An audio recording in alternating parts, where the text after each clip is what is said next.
Round about 1972, we ran into trouble. We depend on sponsors. We only get it if there's media coverage. And at that time, the media in the UK were no longer interested in hot expeditions. They only wanted cold polar ones. And we chose two people, 800 applicants for two positions, people who give up your job and your profession for 4 years without pay in order to follow a dream, really. One of them, Ollie Shepherd, had been a beer salesman in London for 8 years, never been on an expedition. The other one, Charlie Burton, had been a butcher in Cape Town, South Africa.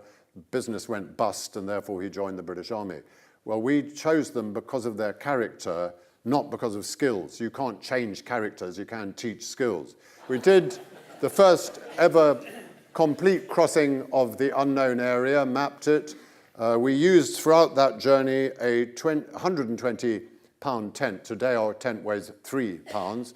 Up there, though, you've got katabatic wind that goes from 0 to 100 miles an hour in under a minute. Doesn't give you long to put your tent up with all the pegs and everything.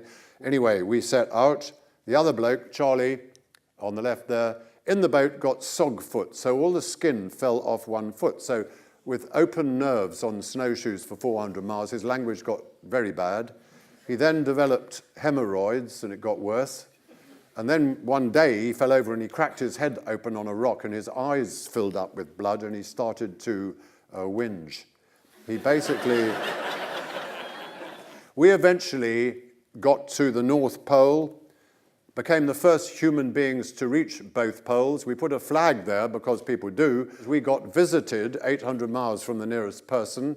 You hear the fiddling with the tent door. It's quite frightening. One of you will then go out with a Nikon camera, the other one with a .44 Magnum revolver. They weigh 1.5 tons.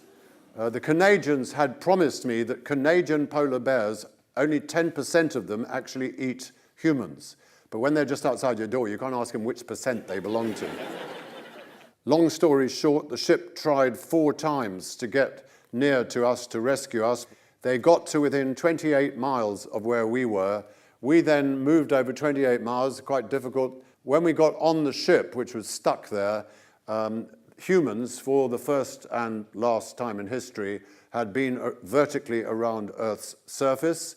We were stuck for 15 days. Winter was coming. We were very lucky. The wind changed for 2 days. We escaped and got back to Greenwich within 2 days of the date planned 10 years previously.